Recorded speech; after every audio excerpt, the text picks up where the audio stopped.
Bienvenue dans cette vidéo, on va parler de la résidence principale et de la résidence locative et je vais vous donner très franchement ce que je pense, je vais vous dire très franchement ce que je pense en fait du fait d'investir dans une résidence principale ou dans une résidence locative. Alors déjà, moi j'aimerais en fait déjà dire les choses très franchement. Je pense que toute personne n'a les moyens en fait d'être locataire. Je m'explique. En fait, que ce soit une résidence principale ou une résidence locative, le plus important, en fait, c'est d'être propriétaire. En fait, être propriétaire, ce qui est bien quand on est propriétaire, c'est que déjà, bah, on est en train de se construire un patrimoine. Des fois, je vois sur les réseaux sociaux, oui, il faut investir dans une résidence locative plutôt qu'une résidence principale. Il y en a d'autres qui disent que la résidence principale, il faut investir d'abord dans une résidence principale plutôt que une résidence locative. Moi, je pense que ça dépend vraiment des cas, de différents cas et de la situation de la personne. Et c'est pour ça que je vais parler des avantages et des inconvénients de de la résidence principale et de la résidence locative. Et je vais également vous donner clairement euh, mon avis, en fait, dans quelle situation c'est mieux d'aller sur de la résidence principale ou dans quelle situation c'est mieux d'aller sur de la résidence locative. Mais déjà, le message que je voulais déjà en préambule de cette vidéo, le message que je voulais transmettre, c'est que déjà, le plus important, c'est d'être propriétaire. Parce que quand vous êtes propriétaire, en fait, vous vous construisez un patrimoine. Quand vous achetez du locatif ou quand vous achetez de la résidence principale, vous construisez déjà un patrimoine. L'argent que vous sortez, vous le sortez pour vous. Et ça, c'est super important. C'est super important. Et je dirais même, c'est, euh, c'est le plus important en fait. Personne n'a les moyens d'être locataire. Quand vous donnez de l'argent à votre propriétaire, c'est de l'argent que vous reverrez plus. C'est de l'argent qui ne construit pas du tout votre patrimoine. Et c'est ce que je vais développer ici dans cette vidéo. C'est pour ça que c'est très important de se dire que le plus important pour vous, en fait, c'est tout simplement d'avoir votre bien. Et on va rentrer justement dans le détail. Alors, ici, j'ai fait justement cette mind map.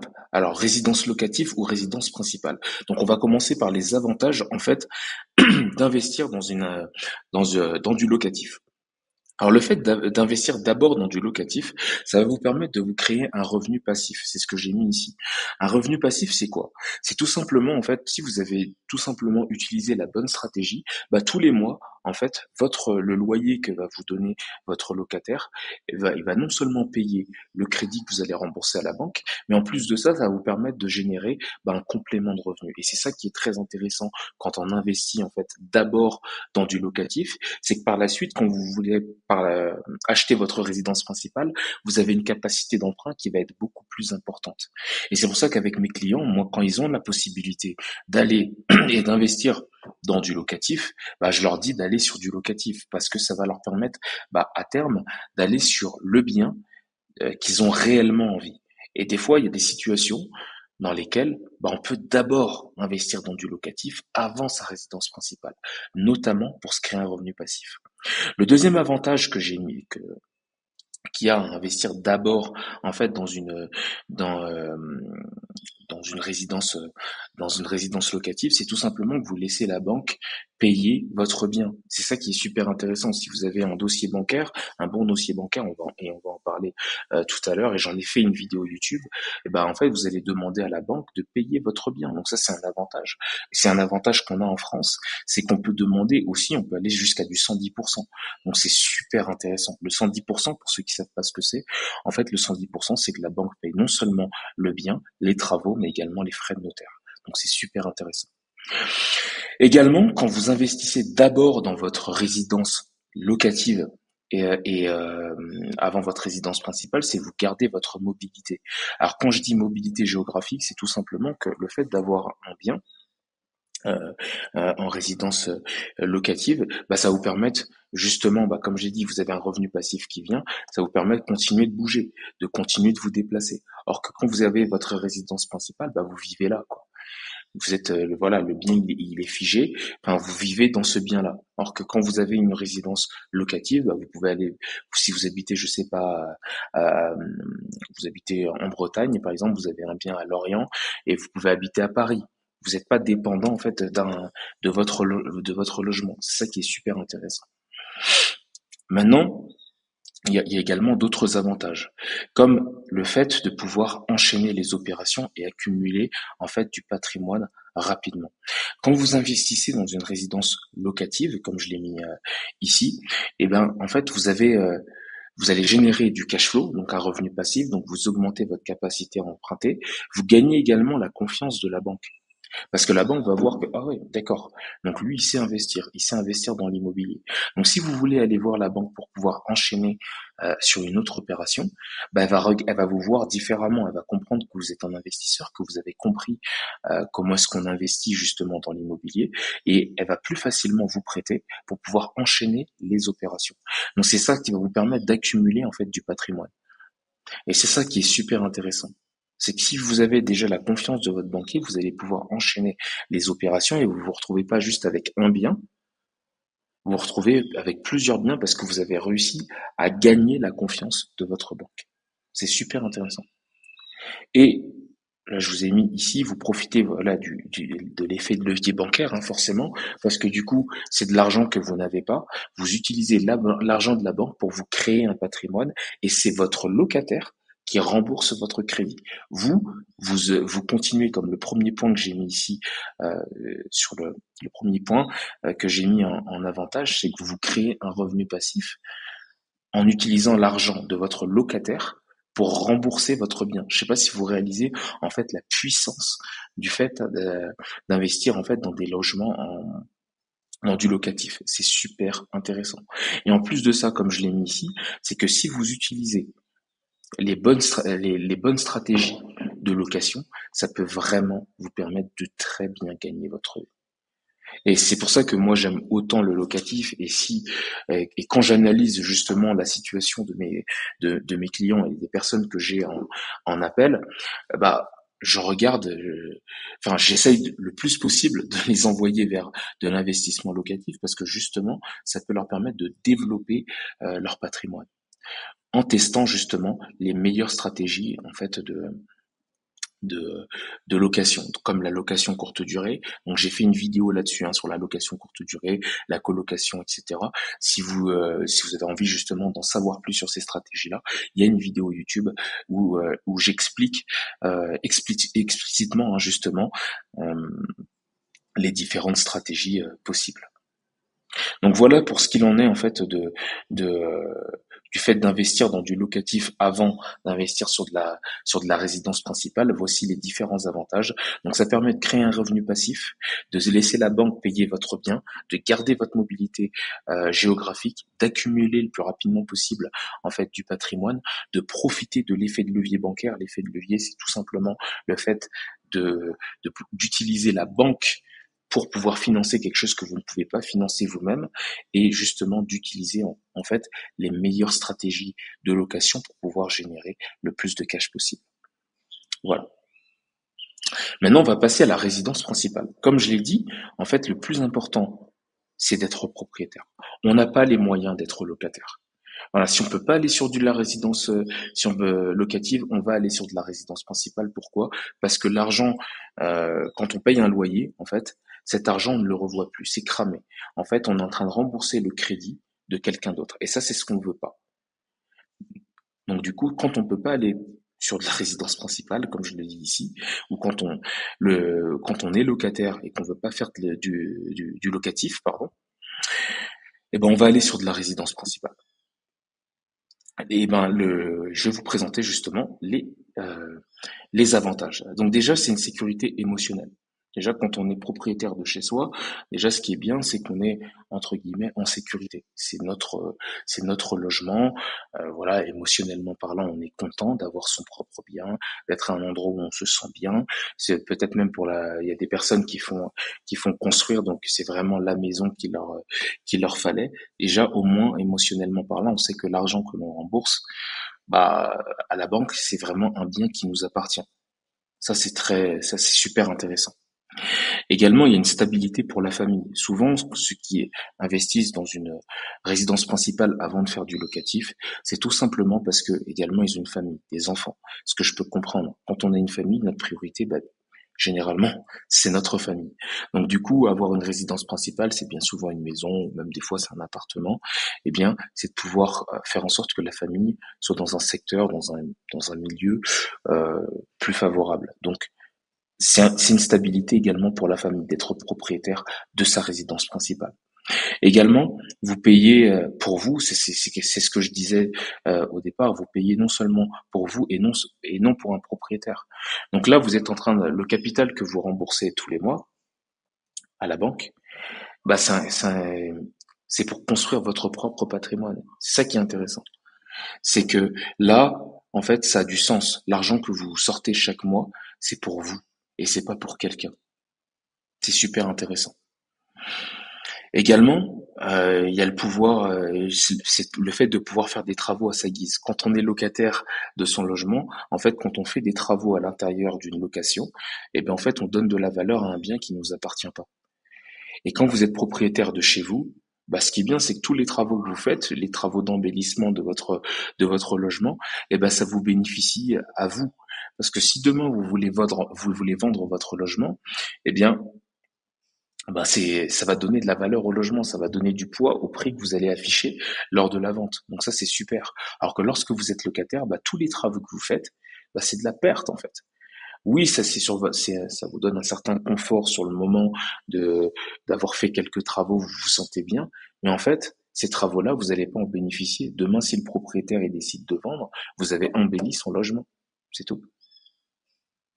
D'où le fait d'être propriétaire de son logement. Et la troisième chose, c'est qu'il y a une valorisation patrimoniale sur le long terme.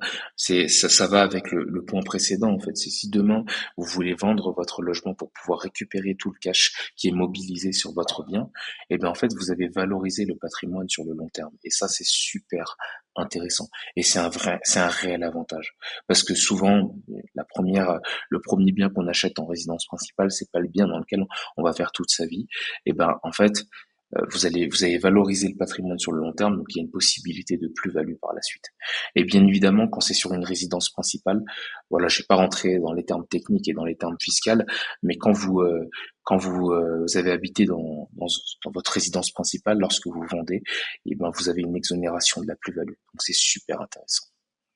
Maintenant qu'on a parlé des avantages et des inconvénients, des avantages, on va parler également des inconvénients du locatif et également de la résidence principale. Alors le premier inconvénient du locatif, et c'est un inconvénient que je rencontre et que la plupart des investisseurs rencontrent, c'est qu'il y a plus de gestion et d'implication. C'est-à-dire que, en fait, quand vous faites du locatif, oui, on va faire en sorte que ça soit passif, mais en fait, faut pas oublier qu'on traite avec de l'humain. Et quand on traite avec de l'humain, il y a de la gestion à faire. J'en ai parlé dans une vidéo, je crois que c'est une vidéo sur Instagram, en fait des difficultés qu'on peut rencontrer lorsqu'on fait du locatif et qu'on utilise certaines stratégies. C'est que des fois, bah, on peut nous appeler et nous dire qu'il y a eu de la casse. Et lorsqu'on fait des stratégies à rendement, bah, lorsqu'il y a eu de la casse sur des éléments importants, bah, en tant que propriétaire, notamment sur de la courte durée, et bah, ça peut nous demander de faire quelques investissements pour pouvoir justement réparer les éléments qui ont été dégradés. Ça demande également de l'implication. Si vous gérez vos biens vous-même, c'est-à-dire que vous passez pas par une agence de gestion, bah ouais, ça peut demander bien évidemment de l'implication. Ça fait partie des inconvénients. Au début, il y a moins de confort émotionnel, tout simplement parce que c'est quelqu'un d'autre. On traite avec de l'humain, c'est quelqu'un d'autre qui est dans le logement. Donc, en fait, quand on débute, enfin moi, ça a été mon cas également lorsque j'ai débuté dans dans le locatif. En fait, tout ce qui se passait dans le logement, bah, j'en avais peur. Le locataire que j'avais dans le premier logement que j'ai acheté, il s'est embrouillé avec toute la copropriété. Donc, au lieu d'avoir le recul, de se dire non, il gère ses affaires, on peut des fois manquer en fait par inexpérience, hein, tout simplement de maîtrise dans ces éléments-là, parce que justement on débute. Mais après, je l'ai mis comme inconvénient parce que quand on débute, ça peut faire peur, mais à la suite, voilà, c'est un inconvénient qu'on peut enlever. Il y a également un risque locatif à gérer. Voilà, je le répète, hein, on traite avec de l'humain. Alors, faut savoir que là, ici, je l'ai mis quand même parce que j'ai vu que c'était une objection qui revenait souvent avec les personnes que j'accompagne et que j'ai également en call. C'est que est-ce que le locataire va me payer? Est-ce que ceci? Est-ce que cela? Est-ce qu'il va prendre soin du logement, etc. Alors, moi, c'est un retour d'expérience sur le nombre de personnes que j'ai en location, il n'y en a qu'un qui ne m'a pas payé. Et une fois que j'ai échangé avec lui, il a fait les choses pour me payer. Et en fait, faut savoir que la grande majorité des personnes payent. Et d'ailleurs, j'ai fait une vidéo YouTube avec un assureur à ce niveau-là, au niveau euh, au niveau des impayés, justement parce que aujourd'hui, il y a des manières de contourner en fait ce risque locatif. Donc il y a un risque au niveau de la dégradation, il y a un risque au niveau des loyers, mais c'est vraiment, vraiment minime. Si vous utilisez en fait les bonnes stratégies, je l'ai mis quand même en inconvénient, mais c'est des choses que l'on peut éviter. Et également pour pouvoir investir, ça c'est un inconvénient, ça va demander un meilleur dossier bancaire que pour de la résidence principale. En fait, de faire du locatif, ça va demander un réel meilleur dossier bancaire. Pourquoi? Parce que là, on est sur de l'activité commerciale. La banque, elle veut être sûre que vous avez les reins solides. Or que pour une résidence principale, elle sait que c'est vous qui allez être dedans. Donc, du coup, elle sait qu'elle connaît vos finances. Elle maîtrise exactement euh, votre risque, c'est exactement, elle connaît vos antécédents à ce niveau-là. Donc du coup, c'est plus facile d'aller chercher une résidence principale que d'aller chercher de la résidence locative. Donc ça va demander un réel bon dossier bancaire. Maintenant, pour les inconvénients de la résidence principale en premier. C'est que le premier inconvénient, et c'est celui que je mets souvent en avant lorsque j'échange avec les personnes, c'est qu'en fait, quand on veut acheter sur de la résidence principale, souvent, on est sur de l'émotion. Qui dit sur de l'émotion, on ne réagit pas de manière rationnelle, c'est que on va aller bien souvent, au maximum de sa capacité d'emprunt. Parce que souvent, les personnes, quand elles veulent une résidence principale, c'est vraiment bah, pour avoir un endroit où ils se sentent bien, faire des travaux, être capable, enfin faire venir également les amis. Enfin, il y a toute une façon de penser que je comprends tout à fait. Hein. Mais en fait, ça a un inconvénient, c'est qu'il y a un endettement bloquant pour investir par la suite. Quand vous allez directement sur votre résidence principale, eh ben en fait, votre capacité à emprunter, en France c'est 35%, bah, vous allez bien l'entamer. Ce qui va vous empêcher par la suite de faire du locatif. Et c'est ça le principal inconvénient. C'est que ça vous permet, ça va vous empêcher de continuer à construire votre patrimoine par la suite. Au moins, vous avez votre résidence principale, donc c'est bien, vous remboursez du capital pour vous, mais ça va vous empêcher de continuer de construire votre patrimoine. Ben, on continue là-dessus. Si vous habitez dedans, c'est qu'il n'y a aucune rentabilité mensuelle. Vous n'avez pas de revenus passifs. C'est ça qui est embêtant. Vous avez moins de flexibilité géographique parce que vous habitez à un endroit précis. Voilà, voici, à part si vous voulez bouger, vous pouvez mettre en location votre résidence principale, mais elle n'a pas été optimisée pour de la rentabilité. Donc, ça va vous griller, en fait. Il y a moins de flexibilité géographique, vous habitez au même endroit.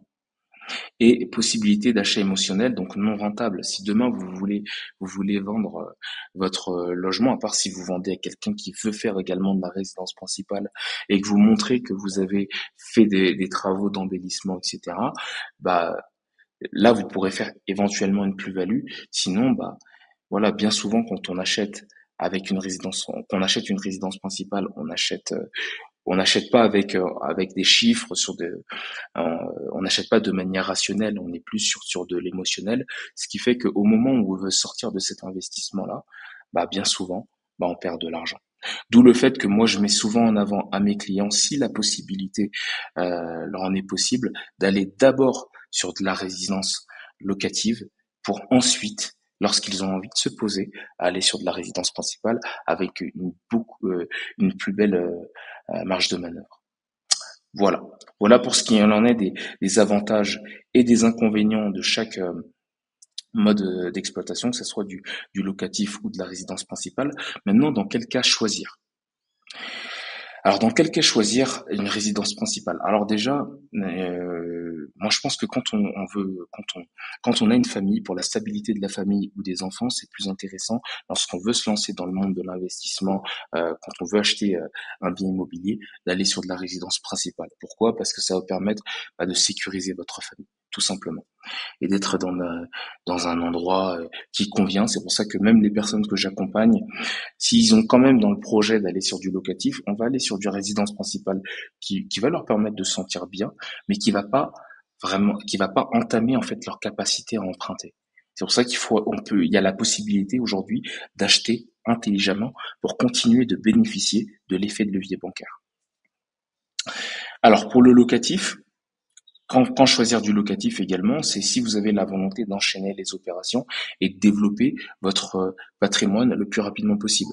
Alors dans les personnes que j'accompagne, j'ai souvent des célibataires, des personnes qui sont assez jeunes et qui sont chez leurs parents. Ça c'est une situation idéale. Aujourd'hui, si vous êtes vous êtes célibataire, vous avez la possibilité ou même en couple, vous n'avez pas forcément d'enfants, vous avez la possibilité, vous n'êtes pas propriétaire et vous avez la possibilité d'acheter, et que voilà, aujourd'hui, vous voulez construire votre patrimoine, allez sur du locatif.